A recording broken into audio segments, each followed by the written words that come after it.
नमस्कार, मैं हूं पवन त्यागी। जब से प्रभु श्री राम जी की प्राण प्रतिष्ठा अयोध्या में होने की डेट आई है, उसके बाद से पूरे देश के अंदर हम देख रहे हैं कि राम में माहौल हो गया है। एक बहुत दिनों पहले, लगभग 1 साल हो गया, किसी गायिका ने एक भजन गाया कि भारत का बच्चा बच्चा जय श्री राम बोलेगा। अब ये 1 साल पहले बनाया गया भजन आज इतना पॉपुलर हो रहा है कि पूरे देश के अंदर ही नहीं तो विदेशों में भी लोग जय श्री राम बोल रहे हैं, जिसमें बच्चे भी हैं। लोग पैदल अयोध्या की तरफ चल पड़े हैं। इस राम में माहौल से कुछ लोग इतना बौखला गए कि वो जय श्री राम का नारा लगाने वालों पर कार्रवाई करने पे पिल जाते हैं। इसी में मध्य प्रदेश के अंदर एक घटना हुई है कि एक स्कूल में मात्र 12 साल का छोटा सा बच्चा, उसने स्कूल में जय श्री राम क्या बोल दिया, उसके एक मुस्लिम अध्यापक ने उसको बुरी तरह पीटा। अब इस घटना के बाद उस बच्चे ने जब घर में बताया कि मैं स्कूल गया था और वहां मैंने कोई गलती तो की नहीं, केवल अपने एक दोस्त से जय श्री राम बोला, और उस दोस्त से जय श्री राम बोलने से, जय श्री राम के नारा लगाने से जो मेरे टीचर थे, जिनका नाम अब्दुल वाहिद है, उन्होंने मुझे बुरी तरह पीटा है।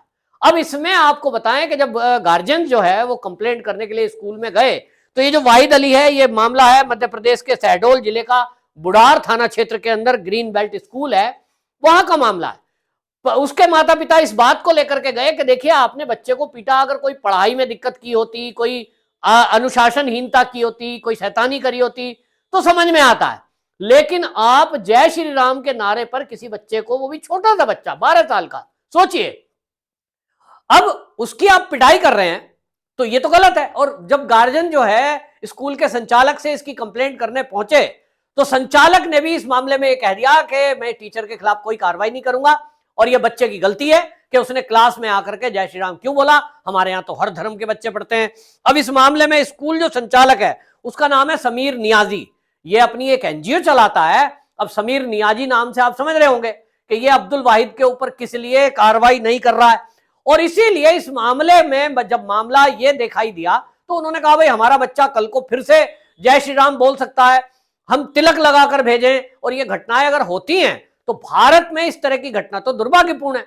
मामला पुलिस तक पहुंच गया, पुलिस ने इस मामले में संज्ञान लिया, क्योंकि अब सरकार बदल चुकी है। अब मध्य प्रदेश में जो इस समय है, वहां तो पहले भी बीजेपी की सरकार थी, लेकिन मुख्यमंत्री जब से मोहन यादव बने हैं, उन मोहन यादव के सरकार बनते ही उन्होंने जिस तरह के एक्शन लिए हैं, अब यह समझ में आने लगा है पुलिस को भी कि यहां अब किसी तरह के कट्टरपंथियों की कोई बात चलेगी नहीं। और इसलिए कई धाराओं में एफआईआर दर्ज हुई है और उस टीचर को गिरफ्तार कर लिया गया है, क्योंकि बच्चा नाबालिग था, छोटा बच्चा था, और बच्चों को इस तरह से पीटना, प्रताड़ित करना, ये गंभीर धारा बनती है। और इस गंभीर धारा में उस बच्चे पे जो सहमा हुआ है, उसको यह समझ में नहीं आ रहा अभी तक तो कि मेरी तो गलती क्या है, मैंने तो केवल अपने प्रभु श्री राम का नारा लगाया और केवल जय श्री राम बोला है, जिससे किसी की भावना भड़कने जैसी तो कोई बात ही नहीं है। स्कूल में बच्चे खेल खेल में कई बार बहुत भी कुछ भी बोल देते हैं। अब अगर कोई दूसरे धर्म का बच्चा है और वो दो जने आपस में मिलते हैं और वो कहते हैं खुदा हाफिज या कोई अल्लाहू अकबर बोल दे, तो इसमें बच्चों में क्या दिक्कत हो सकती है? ये कोई भड़काऊ नारा तो यहां हो सकता है, कहीं भीड़ इकट्ठी है, कहीं आप उस तरह के नारे लगा रहे हैं, लेकिन ये एक मानसिकता को दिखा रहा है।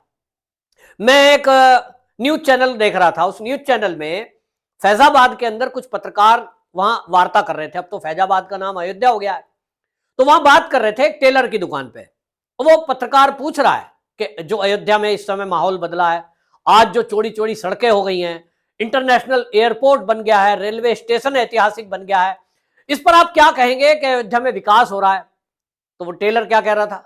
टेलर कह रहा है साहब, सड़कें चौड़ी होने से विकास थोड़ी होता है, सड़कें चौड़ी होने से कोई जॉब थोड़ी मिल जाता है, हमें कोई जॉब तो मिला नहीं है।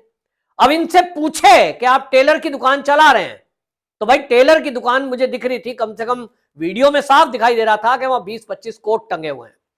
जिस दुकान पे 20-25 सूट आज के टाइम में बन रहे हो, शादी का सीजन चल रहा है, तो भाई आपकी दुकान में ऐसा तो नहीं है कि भूखे मर रहे होंगे। अब आप नैरेटिव चलाना चाहें, विकास ना दिखाई दे। अयोध्या का बच्चा बच्चा ये कह रहा है कि अयोध्या में जिस तरह का विकास हुआ है, और जब से राम जन्मभूमि में प्रभु श्री राम जी की प्राण प्रतिष्ठा का कार्यक्रम शुरू हुआ है, वहां लोग ये कह रहे हैं कि हमें घरों में भी मेहमान रखने के लिए मिल रहे हैं, और हम कुछ भी छोटी मोटी दुकान खोल लें उसमें इतनी आमदनी हो रही है कि फूल बेचने वाला है तो हजारों के फूल ही बेच के चला जा रहा है। आप छोटा सा एक बताऊं, उसमें कोई हिंदू मुसलमान तो कोई पूछता नहीं है। वहां पे अयोध्या में मेरे पत्रकार मित्र गए हुए हैं, उन्होंने कहा कि मंदिर के बाहर सड़कों पर वहां आम बच्चे, छोटे छोटे बच्चे जो मुस्लिम परिवारों के हैं, वो केवल एक टीका लेकर के प्लेट में घूम रहे हैं, माथे पे टीका लगाते हुए। आपने देखा होगा महाकाल अगर गए होंगे आप उज्जैन में, या हरिद्वार गए होंगे हर की पौड़ी पर, कुछ बच्चे इसी तरह का चंदन का टीका, वो चंदन होता भी नहीं है लेकिन वो टीका लगाते हैं, और अपनी मर्जी से लोग पैसे दें तो दे, लेकिन 10 रुपए मिनिमम वो लेते हैं। और वो 10-10 रुपए में टीका लगाने वाले लोग जो हैं, बच्चे छोटे छोटे मुसलमानों के, खुद से मेरे एक पत्रकार मित्र ने बताया कि कई बच्चों को जब शाम को घर वापसी करते हुए, जब उनका टीके की सामग्री खत्म हो गई, जा रहे थे, बच्चे हैं उनके साथ, उनके माता पिता थे बड़े, तो उनसे पूछा भाई कितने पैसे की आमदनी हुई। वो बता रहे हैं कि साहब 800 रुपए इस टीका लगाने से एक बच्चे की जेब में गए। यानी एक बच्चे ने, एक परिवार में 4 बच्चे हैं तो समझ लीजिए 3000 रुपया पर डे का लगभग वो घर में लेके जा रहे हैं, 4 जनों के फैमिली वाले। इससे बड़ी और कमाई क्या होगी भाई?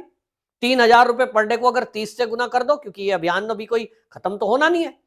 मान लीजिए प्राण प्रतिष्ठा के बाद वो पब्लिक कुछ कम हो जाएगी, ये 3200 रुपया जो आया है, या 3000 मान ले तो ये 1500 हो जाएगा। लेकिन क्या एक परिवार को 1500 रुपए और 1000 रुपए ही अगर मैं मान लूं और घटा के, तो 30,000 रुपया महीना किसी एक आम परिवार को, जो ना पढ़े लिखे हैं ना कुछ हैं, मजदूरी कर रहे थे, वो 30,000 रुपया महीना कमाएंगे? क्या ये कम है? जिस तरह से वहां चाय बेचने वाले, रेहड़ी पटरी लगाने वाले, छोला कुलचा बेचने वाले, वो इतने खुश हैं, कह रहे साहब जितना सामान ले आए आज इतना कम पड़ रहा है। पूरे देश और दुनिया के लोग अयोध्या पहुंच रहे हैं। मानसिकता यह है कि उनको वो विकास नहीं दिख रहा है, क्योंकि विरोध करना है, चिढ़ रहे हैं। कोई वैसी जैसे लोग उन्हें भड़का देते हैं कि साहब ये तो हमारी मस्जिद को शहीद करके बनाया जा रहा है मंदिर, और उस मानसिकता में जय श्री राम के नारे से चिढ़ कर बैठते हैं। ये वो लोग हैं जिनको ये समझ नहीं आता, पढ़ लिख कर भी इस तरह की बातें कर रहे हैं। जैसा मध्य प्रदेश का तो वो टीचर कम से कम MA BEd तो ही है, आप पढ़ लिखने के बाद भी वो कट्टरवादी सोच के साथ जुड़े हैं। आपको ये समझ नहीं आता कि कम से कम बच्चों के साथ तो वो व्यवहार ना करें, और जो स्कूल में पढ़ने वाले बच्चे हैं उनको अगर वो प्यार से समझाते, मेरे ख्याल में टीचर मारने के बजाय, कि देखो भाई आप ये नारा लगा रहे हैं, लेकिन ये नारे के बजाय आप स्कूल के बाहर आप कुछ भी करें, स्कूल में नहीं चलेगा। बच्चा प्यार से समझ लेता, लेकिन आप बुरी तरह उसको पीट देंगे, अपनी खुन्नस उतारेंगे, और ये बाकी बच्चों में दहशत पैदा करने की कोशिश करेंगे कि यदि यहाँ टीका लगा के आए, कलावा बांध के आए, या जय श्री राम बोला, तो और बच्चों की भी इसी तरह पिटाई होगी। तो ये किस मानसिकता को दिखा रहा है? इसका मतलब तो ये हुआ कि जहां स्कूल में टीचर जो है हिंदू ना हो, वहां संचालक हिंदू ना हो, अपने बच्चों को ना पढ़ाया जाए। क्या कहना चाहते हैं? तो कुल मिलाकर के खैर मोहन यादव जी की जो पुलिस है वो एक्शन में आई है, और जैसा आपने देखा कि वो मुख्यमंत्री जब बने थे उसके तुरंत बाद उन्होंने पहला आदेश क्या दिया था कि जो खुले में मीट की दुकान है उनको बंद कर दिया जाए, आप दुकान के अंदर मीट बेचें। कम से कम उज्जैन में यह व्यवस्था कर दी गई है। और इसी तरह से उन्होंने यह आदेश दिया था कि जो धार्मिक स्थलों से लाउड स्पीकर तेज आवाज में चलते हैं उनकी एक डेंसिटी चेक की जाए और उनको धीमे आवाज में चलाने का आदेश दिया जाए। उज्जैन के अंदर जो ये व्यवस्था की थी, मुख्यमंत्री पद की शपथ लेते ही तत्काल पहला काम मोहन यादव जी ने यह किया था। और अब उसके बाद देखो, सत्ता को पहले ही पता लग जाता है कि भारतीय जनता पार्टी की जो सरकार है जिन राज्यों में, वहां कम से कम अब कट्टरपंथी सोच नहीं चलेगी। केंद्र में मोदी जी फिर से एक बार 24 में आने वाले हैं, और जिन राज्यों में अभी भाजपा की सरकार नहीं है, ये भी आप देखेंगे कि आने वाले दिनों में जब भी चुनाव होंगे वहां भी भारतीय जनता पार्टी की सरकार बनेगी। तो पूरे देश का माहौल राम में है, और अगर भारत राम में नहीं होगा, भारत में जय श्री राम के नारे लगाने पे बैन होगा, भारत में यदि जय श्री श्याम कहने पे रोक होगी, तो क्या पाकिस्तान में हम ये बोल सकते हैं? क्या हम अफगानिस्तान में खड़े होकर ये बोल सकते हैं? निश्चित रूप से नहीं। हमारे लिए एक ही देश है, और ये इसलिए सोच बता रहा है बहुत भयंकर है। बहरहाल कार्रवाई की गई है, FIR करके गिरफ्तार कर लिया गया है। तो आपको ये भी बता दूं कि इस मध्य प्रदेश में मोहन यादव की सरकार में जो ये कार्रवाई हुई है, इससे हालांकि कुछ लोग सोशल मीडिया के माध्यम से इसको दूसरा रुख देने की, जुबैर टाइप के लोग इसको दूसरे तरह से ट्रेंड करने की कोशिश कर रहे हैं। वो कह रहे हैं साहब इसकी जगह कोई और होता तो क्या होता। लेकिन कुल मिलाकर के जैसे मैंने कहा कि कम से कम बच्चों के साथ इस तरह का काम करना ये बहुत ही गलत है, और छोटे बच्चों के इस तरह के केस पे हो हल्ला करने वाले बाकी लोग, उनको भी सोचना चाहिए कि कम से कम इस मामले में गलत अगर टीचर है तो उसकी गलती पे उसको ये कहें, कम से कम उसका पक्ष तो ना लें। तो ये मोहन यादव सरकार की तरफ से एक मैसेज गया है पूरे देश में, अब भाई राम ही चलेंगे और जय श्री राम ही इस देश में चलेंगे। आपकी क्या राय है? कमेंट बॉक्स में जरूर बताएं। वंदे मातरम।